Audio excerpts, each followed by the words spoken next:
I think we have more than 100 people who've been with us for 20 plus years. And I think about a couple of thousand people for more than 10 years. And I think the primary reason for a lot of us to have been around for this long is the connecting tissue that exists and the autonomy that people get, the way they are trusted on doing things. And that doesn't mean that we don't make mistakes. Right? We do make mistakes. But I think this whole sense of not being part of a race or not running on a treadmill takes off humongous amount of pressure off us. The only pressure is to do well and for the company to grow.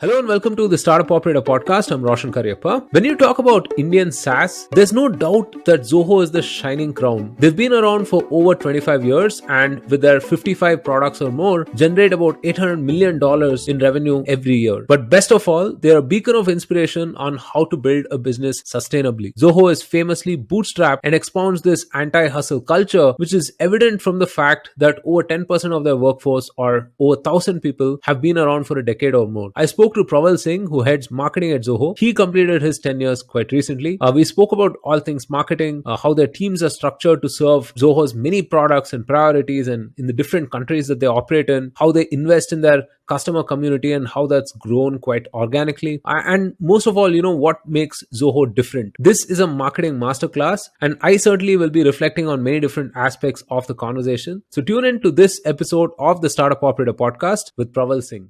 Hey Praval, welcome to the Startup Operator Podcast. Thank you so much for making the time. Hey Roshan, happy to be here. Thank you so much. No, it's wonderful to host you on the podcast. As a fellow marketer in SaaS, I've been looking forward to this chat. One thing that really piqued my curiosity and interest was you're completing 10 years at Zoho recently. And I think that's a huge, huge milestone.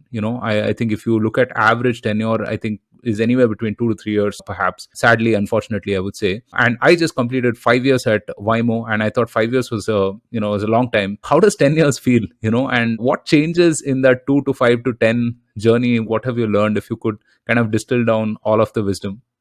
Yeah, honestly, 10 years feel like doing the 5 years thing once all over again, the same company pretty much. But to answer your question, it's always easier to tell a story looking backward. But honestly, there's no such story. When I joined the company, this was pretty much my first job, if I may say so. I used to run a small business with a couple of friends of mine here in Delhi before I joined Zoho. And we ran that for about 4 to 5 years. And then Zoho happened and I was looking to work at a product company and one thing led to the other.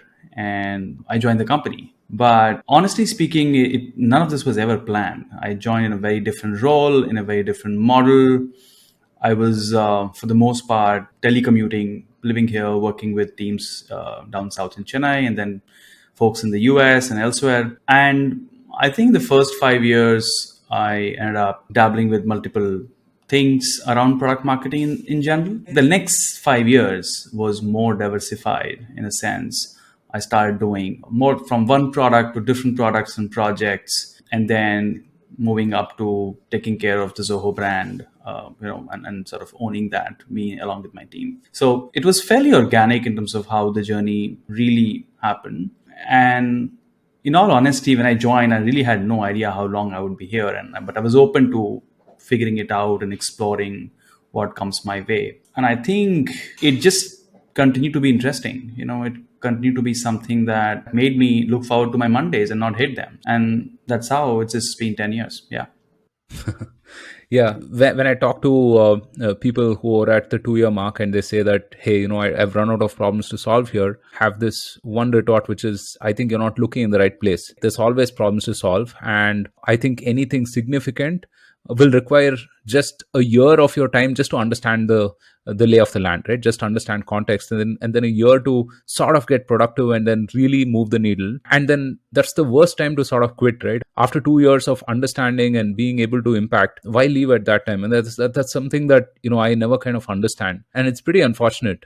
Yeah, I agree with your sentiment there. But if you look at the fundamental reason why this happens, right? If you dig slightly below the surface and figure out why it happens and why it happens at several companies, whereas it doesn't happen in several other companies. Zoho is not the only company where people have worked for decades. There's some of the larger companies I'm aware of have also had people work with them for a long period of time. I think it all goes back to what keeps people together and what keeps people in it. If you look at it, culture is a word which is thrown around in too many contexts and different ways and definitions of it. So what I'm trying to say is, if you look at companies where people have stayed for long enough, almost always money is not the reason, right? I mean, there are other factors and variables that people stay back for. I think one important reason is, do they find purpose in what they're doing? Are they enjoying it? Are they learning on the job?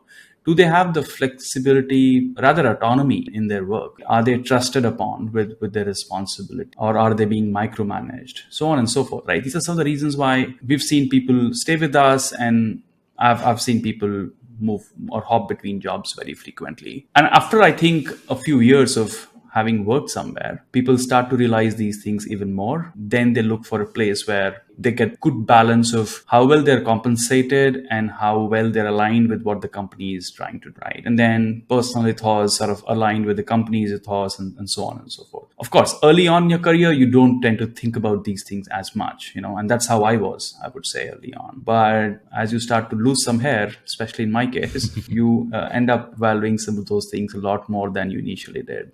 Yeah, I think the way to measure a great company is by how many tenured people they attract. I think at least startups, right? And Zoho is doing eminently well on that regard, right? I mean, you said something like 10% of the workforce or more, perhaps, is tenured at tenure plus, right, at Zoho. And I think the reason also is that the mindset and the philosophy is very, very unique, right? I mean, you mentioned this in your Twitter thread as well, right? The people, the philosophy, the fact that you talk about work-life integration and not balance, the anti-hustle, anti-blitzscaling sort of approach. It's certainly very unique to startups and unique to SaaS startups, especially, right? Where you have all of these crazy 2x, 2x, 3x, whatever kind of metrics being thrown about. So, yeah, I mean, let's talk about the Zoho ethos. What makes Zoho different from the other companies?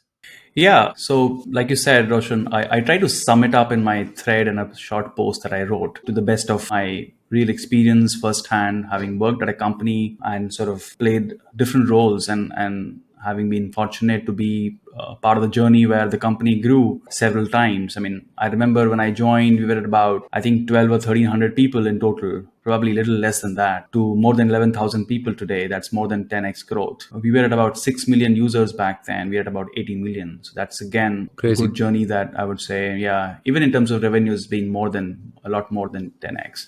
So what I'm saying is, while this journey, I mean, is something that I experienced, I also experienced, or rather learned, what keeps people here, and how my own synergies, my own philosophy of living life, waking up on a Monday morning and figuring out what I need to do next, and what keeps me going, is also in alignment with what the company believes it should be. I mean, something as trivial as capital, right? A lot of companies and startups and talk about capital and raising capital and things like that. It's very interesting how we define capital and how it's sort of skewed towards human capital rather than financial capital. And what you just said, us having more than 10% of the company for more than 10 years, honestly, that number would be slightly more, I would say, closer to 20%, if I'm not wrong. I think we Wow. have more than 100 people, That's more than insane. 100 people who've been with us for 20 plus years. And I think about a couple of thousand people for more than 10 years. So, and I think the primary reason for a lot of us to have been around for this long is what I just said, right? The whole fabric, the connecting tissue that exists, and the autonomy that people get, the way they are trusted on doing things. And that doesn't mean that we don't make mistakes, right? We do make mistakes. But I think this whole sense of not being part of a race or not running on a treadmill takes off humongous amount of pressure off us. The only pressure is to do well, and for the company to grow. We're not trying to chase a crazy number. We're not trying to push people to achieve something which is irrational. And the most interesting part of this is, the only people we are answerable to are our customers, because they are our investors. If you look at it, that's the only way we make money, is by getting people to try our software, and when they like it, they buy it. As simple as that. And that's the money that we use to run the business. It couldn't be simpler than that in any way. So much so that we don't even do ads within our product. So our revenue model from advertising is zero, literally. So I think keeping that simple makes it a lot easier for people to maneuver through their work, their relationships at work, their aspirations. All that gets nicely aligned. And I think that's another reason why people stick longer. Right. I want to delve deeper into marketing specifically, but let's actually start about the evolution of marketing, right? I mean, you've seen the company for about 10 years now, significant period of time. When you got to the company at, 2011, 2012, what were the immediate priorities in terms of marketing? What were some of the metrics that you sort of used to chase? And what are the kind of skills that you privileged? Just take us through 2011, 2012, and how that has evolved over the last 10 years. Sure. So when I joined, I joined in a product marketing role for a product that was just getting started in terms of the team was just starting to build that product. So I would definitely say that I was early in that role in its true effect, took a while to sort of shape up. On the upside of it was I could do other things on the team. So I became sort of a center to pick up a lot of projects that the marketing team would need to be done, right? That's sort of things that were to be done is what started coming to my kitty, because this product that I was on for, it was 3 years away, 3 years ahead of me joining the company. And alongside, I could work with the team to sort of help shape the product, do the research, bring the right things onto the table of how we should develop that product, who should we target, how should we position that product when it gets ready.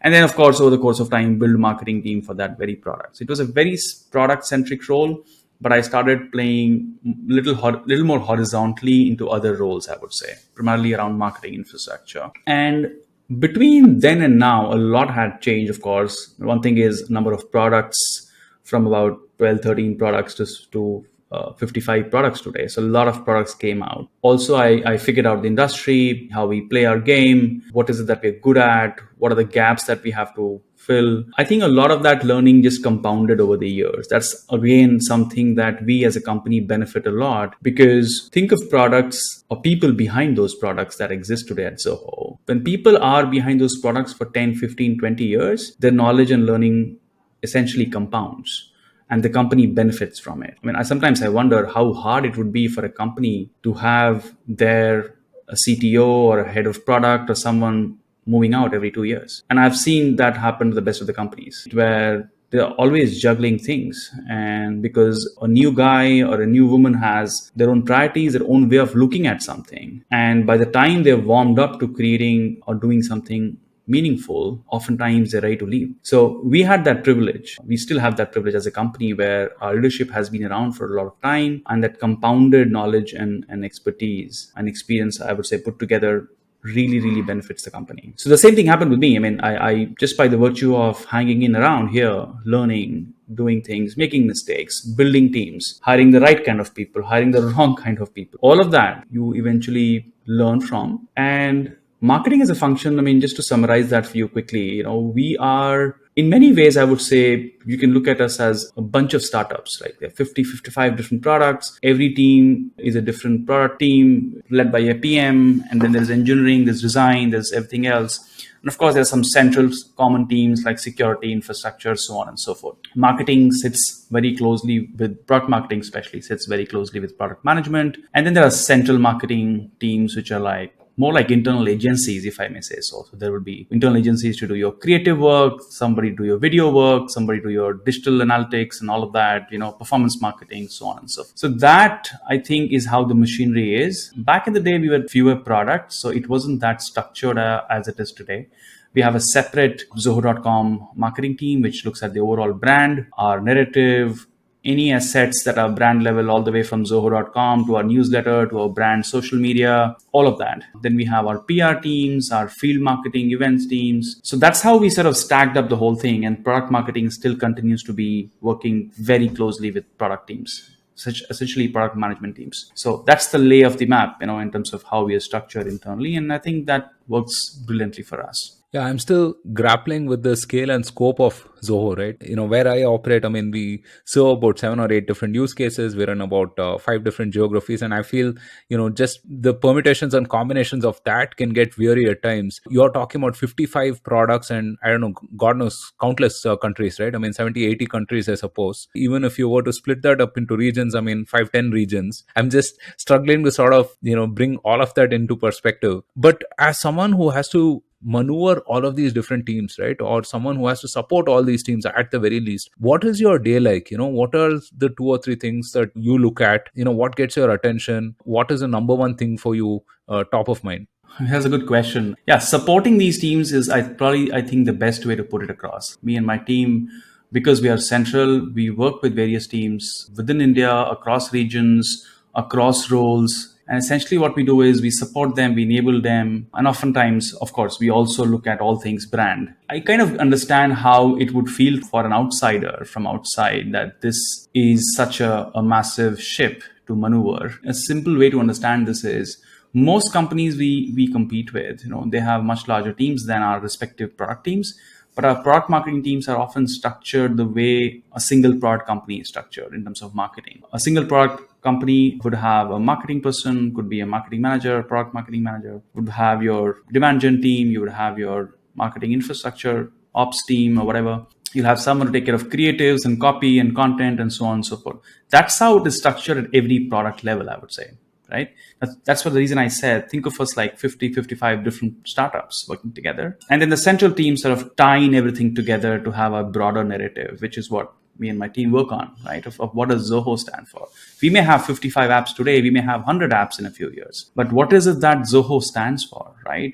What is it that we strive to deliver, which is essentially affordable technology for businesses of all sizes, small, medium, and large, in a way where everything is unified, put together, instead of you as a customer having to duct tape pieces of software from different vendors, which is what integration is all about, right? So we are trying to unify the whole thing on a common technology layer, have that contextual data and information available for different people on the team in a company. And that's the premise the entire ecosystem is built on, the Zoho ecosystem. So that's what we strive for. More on how my day looks like, well, sometimes it goes as planned, sometimes it doesn't, obviously. And I think that's true for most of us today.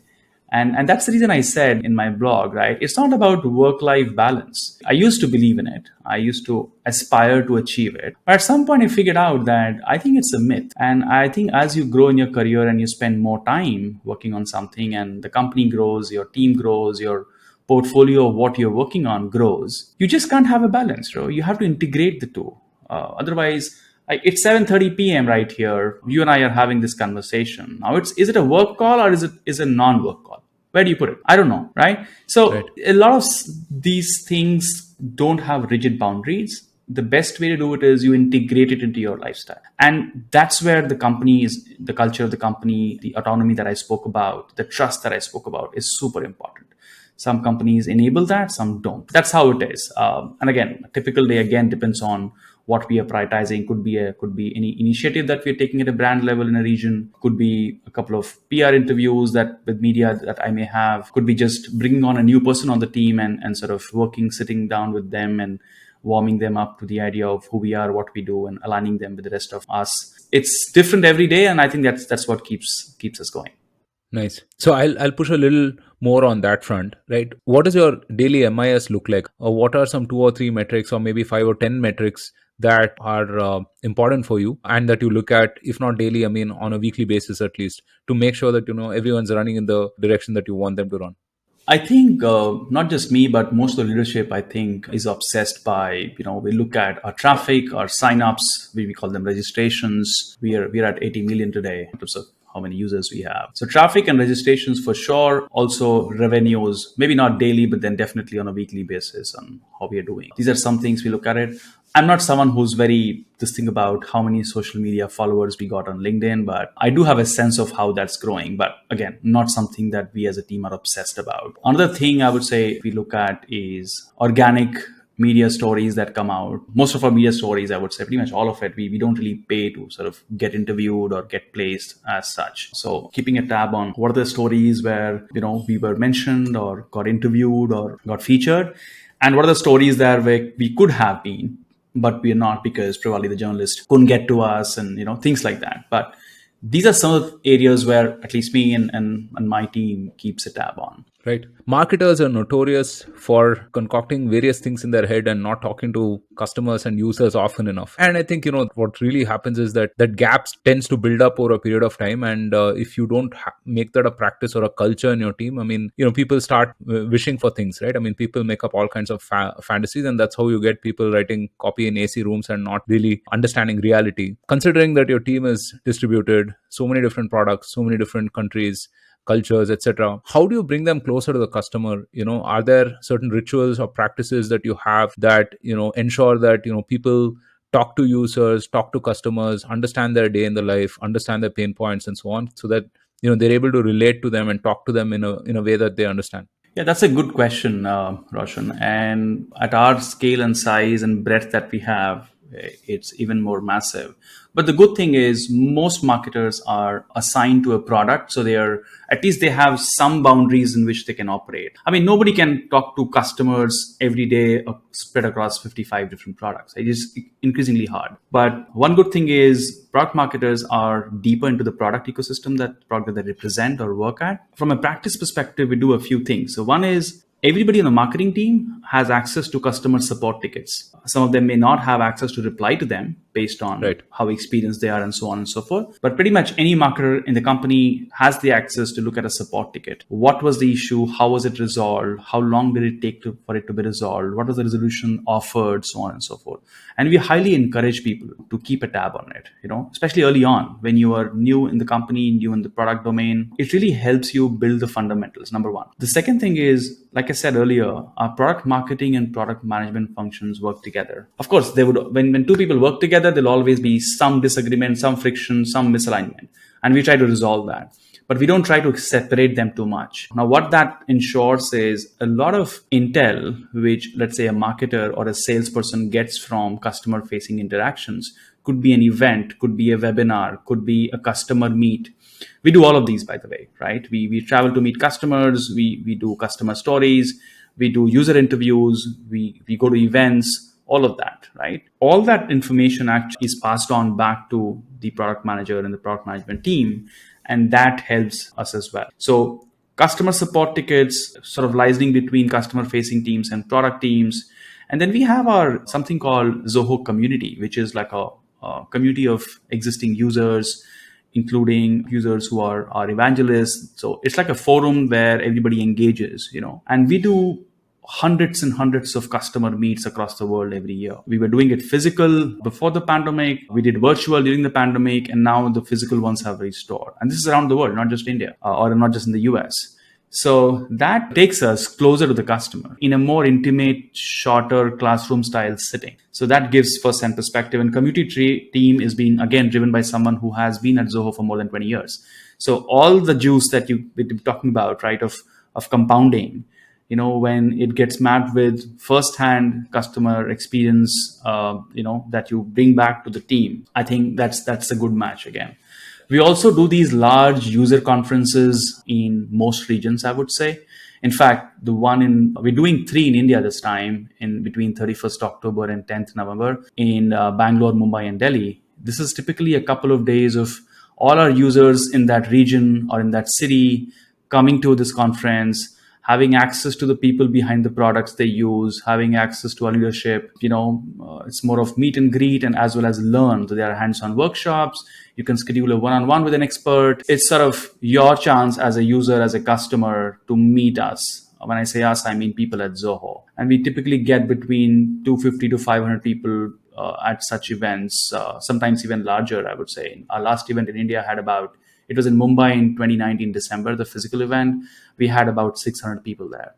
So we try to do these things, and that not just enables our customers to interact with us, it also enables our people across product marketing, sales, pre-sales, support to meet the customers in person. So yeah, all of this put together. And then there are workshops that happen. There are road shows that teams do independent. So there's a lot of activity, per se, in terms of how we get before the customer for a real FaceTime. Amazing, really amazing. Just extending that, right? I think customer marketing is such a low hanging fruit that is often not prioritized. People somehow tend to think that, revenue just recurs in SaaS. So I think, and also, I think the most marketing teams, reach out to, customer success or, someone like that for case studies and testimonials and all of these things. And it's just a chain, right? You reach out to CS and they talk to customer, and then customer probably communicates via them. But, I've always believed that you should go direct to customer, right? You have the right. And all of the stuff that you were talking about, I think is amazing. It kind of validates my thinking on how we have to be closer to the customer as marketers. You want to talk about the customer marketing element. The fact that, Zoho has 50 products, right? So customer X who has bought product A can tomorrow buy product B, C, D, and 50 others, right? 40 others technically, right? And how when you look at a customer life cycle, it's not just today. I mean, it's tomorrow and maybe 5 years afterwards. And marketing has to play an active role in, if not generating these opportunities, at least influencing some of these opportunities, right?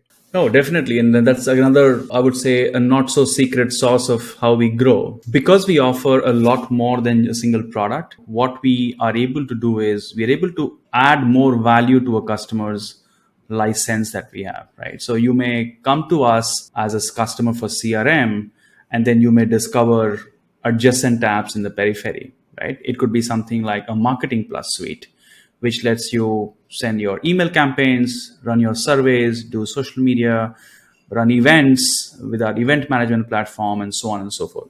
So when a customer for a product discovers something else, she may use the product or she may ask someone else on the team or the company to check it out. And a lot of organic cross selling happens just by the nature of how the whole thing works on the same platform. What we also do is we have a separate Zoho wallet program, which is essentially giving you credits to try different apps that we have. And that enables you, essentially removes the friction for you as a customer to try other Zoho apps. And of course, none of this is with any clause or constraint that you have to buy something. But what we see and what we've seen in the years of our growth is when a customer comes to Zoho and sees that there's value in a product, they're almost always, I would say, unless they're very, very small, they're almost always using some of the other product from some of the other vendor. And then they discover something similar exists within the ecosystem that they're already part of. For example, Click is our messaging application. WorkDrive is our file storage and file sharing or collaboration application. Connect is our internal social network. So everything exists. It's a matter of them discovering it. And as marketers, our job is to sort of make sure that they discover it. Once that happens, some of it is just serendipity, some of it is what we try to achieve. When that happens, I think customers realize that instead of paying $7 and $5 and $8 here and there, it all adds up essentially. They see that there's better value in getting all these apps, not because they save money, but also because how beautifully this is unified as a platform. It's not duct taping as an integration where something will work but something else will not, because these two sets of applications are built by two different vendors in two different parts of the world. It just feels more organic and natural, right? It's like how on an iPhone, right, you're more likely to use the native calendar app, even though there are hundreds of apps that exist and some of them you and I probably use. But an average user would start their calendar journey with a native app. Same with the mail app. Same with the browser, so on and so forth. Because the experience natively is so much better that Apple today, no matter people use whatever browser elsewhere, on iPhone, Safari is the most popular browser. So that native feel to it is, I think, what thrives us in our customer engagement and retention and all of that. What also happens in this course is it's not just about putting things together. There's a lot of data, the whole data model in terms of how something is made available to you contextually. That creates an aha moment for our customers oftentimes. Something that they would not expect would show up or can possibly be made to show up would do. And we have seen jaws drop, right? Okay, how could you bring that information from our accounting software into CRM? I was looking at social media, some escalation or some tweets or something. How could I see that this person is a customer and there are like 3 open tickets already about this customer? That makes me or empowers me to come up with a more nuanced response for that matter, right?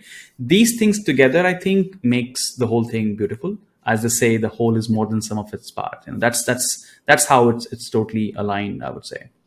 Yeah. No, there's amazing value in consolidation, right? Having all of this data in one place and then being able to act on insights and interventions across, right? It's definitely very valuable. You spoke about the community, and certainly Zoho has a very passionate community of users and customers. How do you seed this community, right, with conversations and engagement and so on? How do you get the ball rolling? Because now I think another thing that is in vogue is community as a moat, right? Build a community, build an audience before you have a product, even some would say. But how do you get the ball rolling? How do you seed conversations? How do you increase engagement and so on? Yeah, I mean, I get where you're coming from. And again, I've seen this recent push towards creating a community, I mean, and putting it even ahead of the product. I've seen that. I don't think that's the model that we followed or we would like to. Our community is more of a user community where These people are already Zoho users or customers. Could be a free user, could be a paid user, doesn't matter. We don't stop them from joining the community. I think the community is driven by two key attributes. One is the team that is driving it, right? Like I said, it's led by my colleague Vidya, who's been running the whole thing for several years now, has been in the company for 20 plus years, understands the nuances of the company, of the product, of our users, all that, right? That's and the kind of team that she has set up. So they're able to meet, engage, talk with users. The second thing is, these customers and users see a lot of value in the community because oftentimes what happens is you put up a question in our customer forum, right, or a user forum, and before someone from our side, maybe a support person or a community person, someone from Zoho replies, a customer who's already there is sort of either traveling through the same course or has sort of been there, done that, would happily respond. And we have this some bit of gamification, award recognition, all that going on for champions in the community, right? This is the kind of rally that we want. Any community wants that, honestly speaking, right? We've been able to do that to a fair degree with our users and customers. There could be a hypothetical community, which is community of small business owners in general, or community of CIOs in general. I mean, as of today, we don't own a community outside of this. We do play into some of these communities, but we don't own it, which is how a lot of other companies are trying to do. Community, the Zoho community for us today is community of, I would say, highly passionate Zoho evangelists or users who help each other, who try to engage, and who also love to meet. So we invite these passionate evangelists at our community meetups in the city that we are hosting one. So you will see they'll meet other people get to meet them. And then some people from the same community end up becoming, champions themselves, and then they start hosting something. So that's how organically we've grown it over the years. We haven't really tried to spin off a marketing thing out of it. It's been very organic, very ground up, very education, helping people kind of a approach led, I would say. Right. Yeah. I mean, the best communities are self-driven, right? I mean, you can't artificially sort of induce that sort of spirit or engagement and stuff. You can, however, seed conversations. I mean, you can, however, nudge people and facilitate and enable and all of those things. But ultimately, it has to be driven by the participants themselves, right? So I mean, just a quick question. You have a separate community team, right? I mean, you mentioned your colleague Vidya. So you have a separate community team. And do they also focus on the customer marketing aspects that we spoke about in terms of, what is the retention like, and, are you looking at cross sell of products and so on?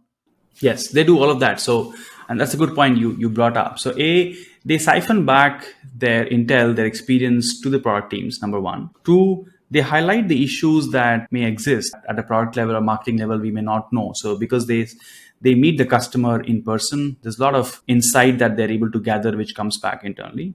Secondly, what they do is because they understand the community better, given that they've been driving it, they're able to intelligently put together cross-sell opportunities, or at least introducing a product. I mean, they're not incentivized by selling, so they don't have an incentive to sell something, but they would see an opportunity where there is value in bringing another product to a community event which is hosted around a product. So, for example, at a CRM community event, they might want to bring in something for like 10 minutes, somebody come and talk about Marketing Plus, or someone can come and talk about our finance suite, right? Or someone come and talk about our HR suite, so on and so forth.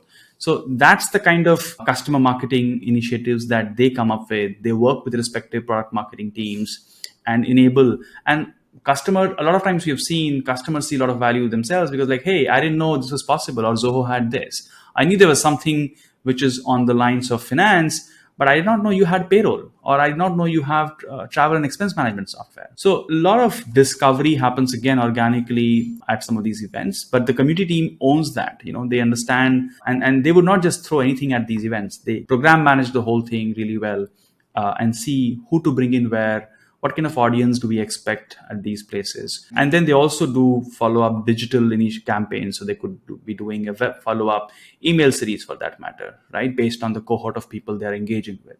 So yeah, that's how it works.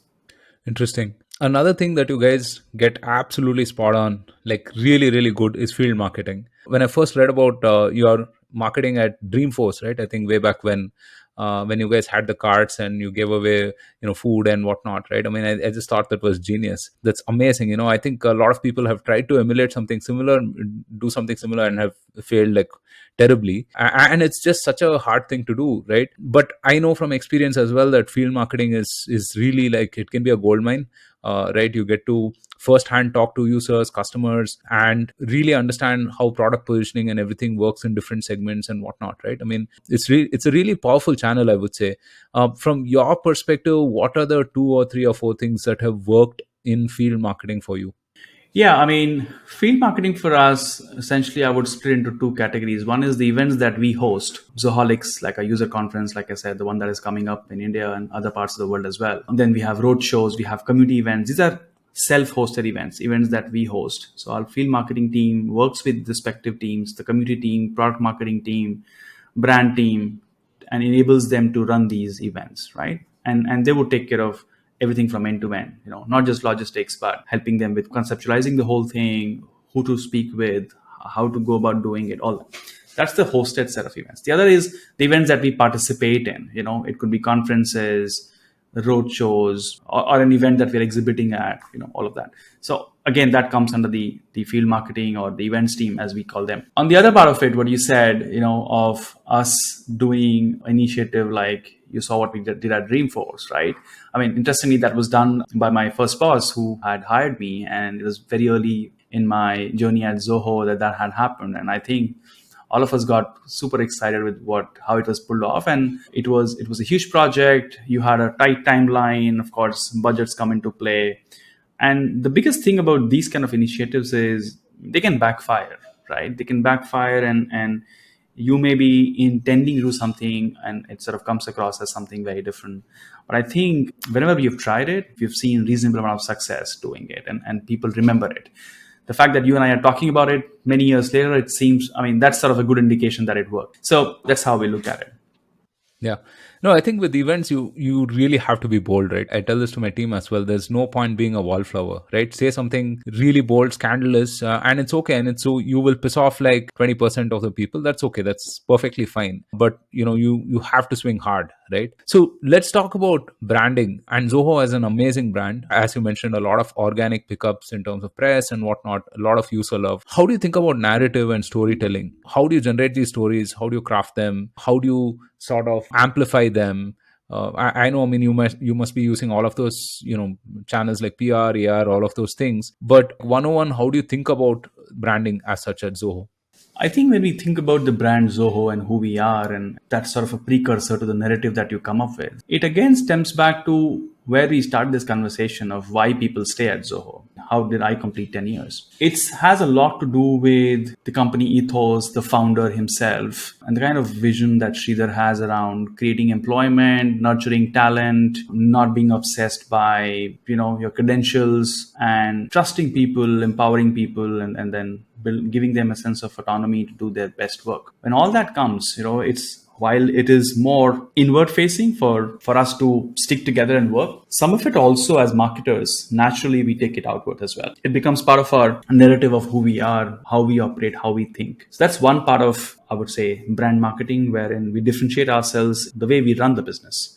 I mean, something as simple as a lot of people ask us, would Zoho ever go IPO, right? Now, the point is, that's not the path that we are on. We are not looking for an exit because we want to run the business and not run away from it. So that's the mindset all the way from founder to everybody else has. And that changes a lot of things in terms of how we brand ourselves, how we position ourselves. There are other nuances as well. One thing I mentioned earlier was, how do we make money? How simplified it is. The only way we make money is when a customer buys a license from us for the software that they use, right? And because of that, our narrative on privacy is also very strong, right? Which most companies really don't talk about. We don't use third-party pixels on our websites or products for that matter. I don't recall, I would say, any SaaS company today of our size that would claim that, because pretty much everybody else is using some kind of third-party cookie or a pixel or something to track some conversion, track some behavior. We don't use any third-party this thing because we don't want. So our premise is, or rather our promise is, we would not use your data to sell it or to monetize it, but we would also not let third parties use that data in any way. So no third-party pixels on our website, right? These kind of things, while done as a matter of making sure that we are on the right end of the spectrum, right, of what we believe we should be. It also plays a role in our narrative of who we are and why we are different and how we do business. And that's essentially where brand marketing comes. Now, all this is one part of it. The other part of it is the software, the technology, the suite itself. When I say we have 55 plus different applications, they all are built on the common platform, ground up. Again, as a company, we've been heavily R&D and engineering focused. So, that narrative itself and how when all this is built on a common technology stack, and the entire stack is also owned by us, by the way, the whole vertical stack, all the way from the hardware layer, data centers. We don't use public clouds. We run our own data centers. And that's a fact that a lot of people don't know. And those who do wonder why we do it that way. But because we are a very R&D led engineering focused company, we believe in running our own data centers around the world. We have more than 10 of them globally today. So all this actually becomes part of how we offer our technology as well. Multiple products working together seamlessly, offered as an individual app as well as bundles that are more unified. These are things I think which become the recipes for our narrative. And there's not just one narrative. There's a privacy narrative, there's a technology, R&D, engineering narrative, there's a long-term philosophy narrative, there is a people as capital versus financial capital narrative. And it all depends on the context that we are having a conversation about. But these narratives put together essentially make the brand narrative. So I think that's how I would sum it up. Right. Yeah, I mean it's so complicated and yet simple sometimes, because I think a brand has to be at the highest level of abstraction, which means that it has to be more than the product and more than the company itself. It has to stand for certain values, and yet it has to have the deepest level of integration, right? I mean, it should be how your signboards look, or what you do in a certain scenario, right? Or what you feel about a certain point of view, and so on. And to that extent, I mean, I guess it also helps a great deal that Zoho's CEO Sridhar is a fantastic guy, right? I mean, he's a very very original thinker, and some of this is top down as well, right? I mean, the fact that you have so much autonomy to think for yourselves and to do what's right for Zoho also it kind of trickles down from him, right? No, absolutely. And, I wouldn't shy away from the fact that he makes a lot of our jobs easier, I would say, right? Because such a strong force, a great human being, all of that. But more importantly, the kind of precedence he sets, the narrative, the larger narrative he sets about why we're going to be doing something this way.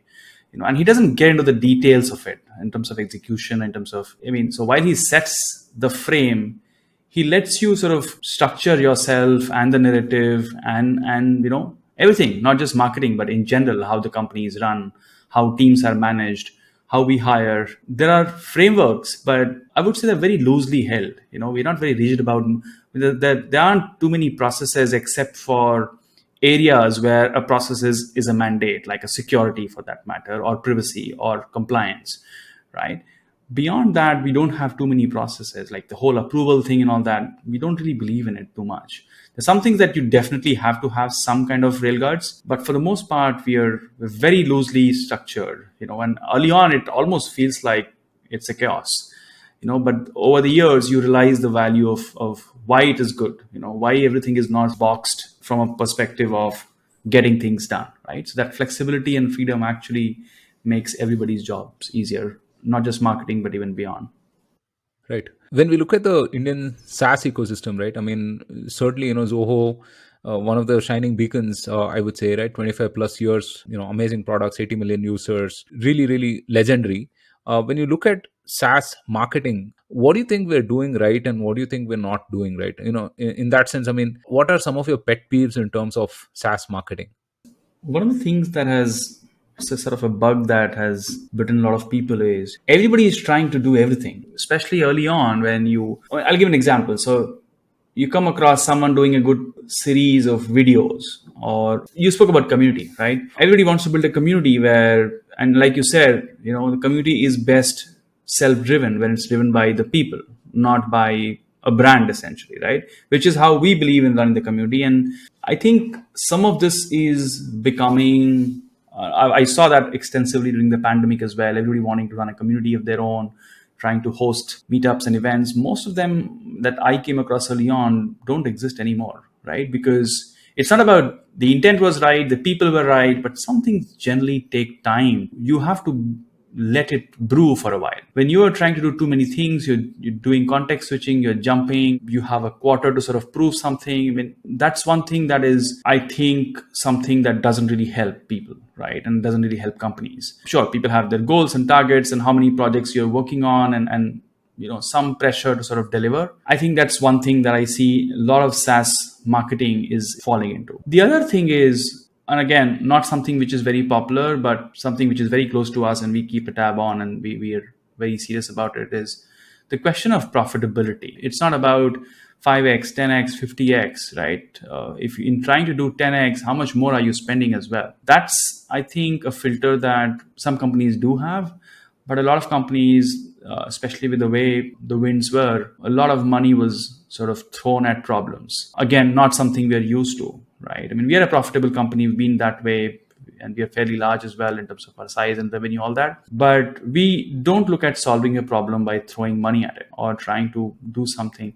It doesn't mean we don't spend money on ads or otherwise. We do. But if you look at our spends and how we approach some of these marketing challenges and otherwise, it's not in the order of what you would see in the industry. So that's again something that we don't align ourselves with. Probably works for some people until it does. But these are some of the things that I think about the SaaS market today, which is different from how we operate today. Yeah, I agree with all of that. I think people aren't scrappy enough. And especially given that, I mean, a lot of us are selling to the US. I mean, you can really get carried away, right? Saying that, hey, you know what, I'm getting a client for $10,000 or $20,000. I can potentially spend this much in terms of customer acquisition and so on. But I think it's important to sort of weigh that very contextually as well. Another thing that I notice is this preponderance of tips and hacks and frameworks and stuff, right? I mean, ready-made answers to everything, where everyone wants an Excel sheet for the perfect campaigns to run to get those 100 leads and build that huge pipeline and whatnot. And then also the preponderance of all these fancy dashboards, right? I mean, so much of data that they tend to overestimate the impact of the quantitative and kind of underestimate the qualitative, right? Which is that sometimes you might just want to talk to 20 users and get a deeper perspective on what's actually happening and who these people are versus looking at all of these fancy metrics and whatnot. Yep. I have a joke around how easy it is to open a bank account today or this thing, but how hard it is sometimes. The banks make it to close an account. So they would come at your doorsteps to open an account, but if you have to close one, they'll make sure you have to make a couple of visits to the bank, and they almost push you to not do that, right?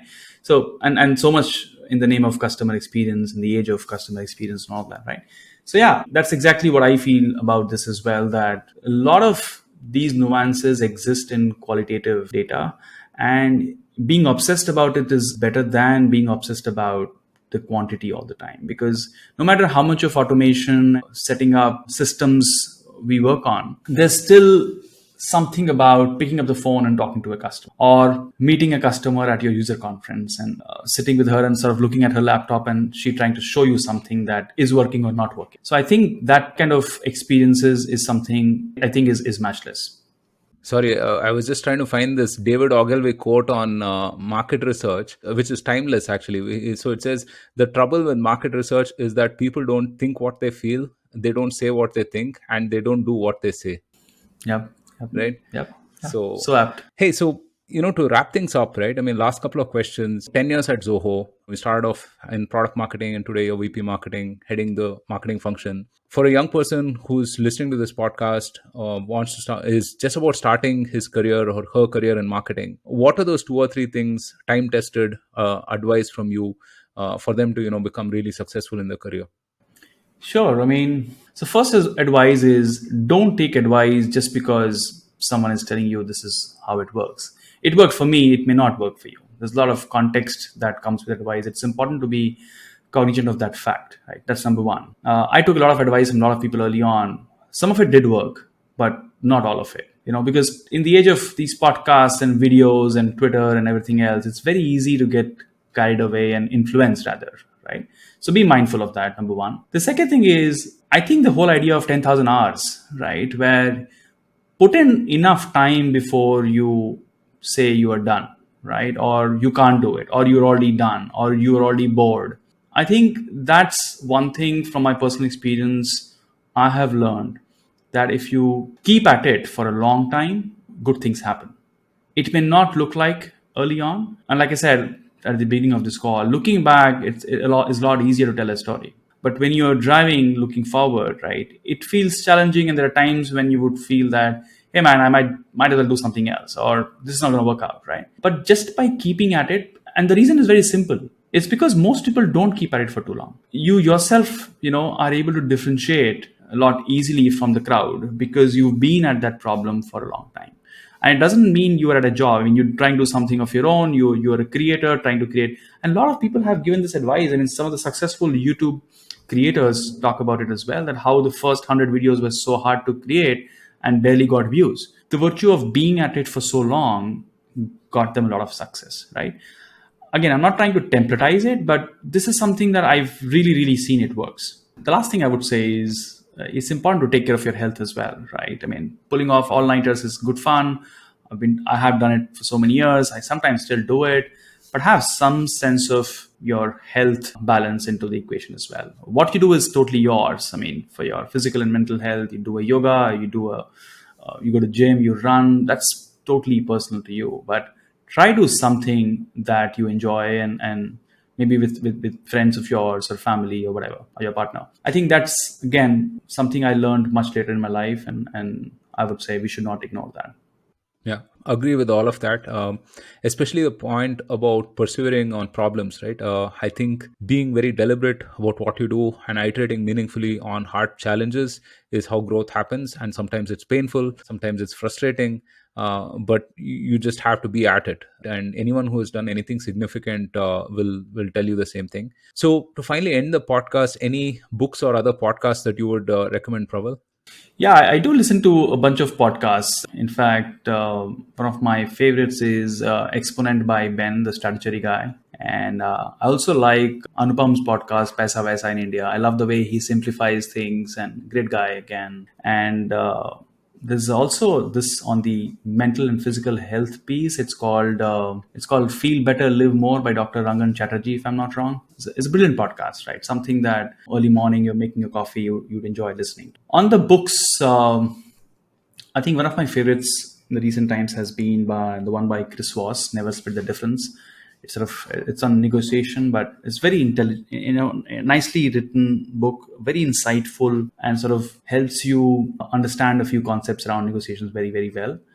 There is one that I'm reading now is called Circadian Rhythm by Dr. Sachin Panda, if I'm not wrong. And more specifically on marketing, my recent favorite, it's not so recent. A couple of years ago, I read April's book called Obviously Awesome. I liked how she picked up a topic which was not new, had been written by El Rees and the other gentlemen so many years ago, and made it interesting ever so again. So that's so we that. had April on the podcast some time back, and interesting. she was amazing. Yeah, so that's another book that I really like. On a lighter side, one of my favorite authors is Ruskin Bond. I love reading his books and how simple they are. And Mussoorie is my favorite hill station, and I almost feel that I'm there when I read his books. So his autobiography is called Lone Fox Dancing, but that's a slightly thicker book. But if someone listening to this wants to get started, I would recommend something that's called A Book of Simple Living, if I'm not wrong. By Ruskin Bond, a good book to read. So yeah, fantastic. So that's a great note to end the podcast on. It's been an amazing experience for me talking to you. I got to learn a lot of things. Fascinating. Again, your experience is amazing. Again, wish you all the best for everything that you have coming up. Thanks so much for spending your time with us. Thank you so much, Roshan. Thanks for having me, and I wish you all the best.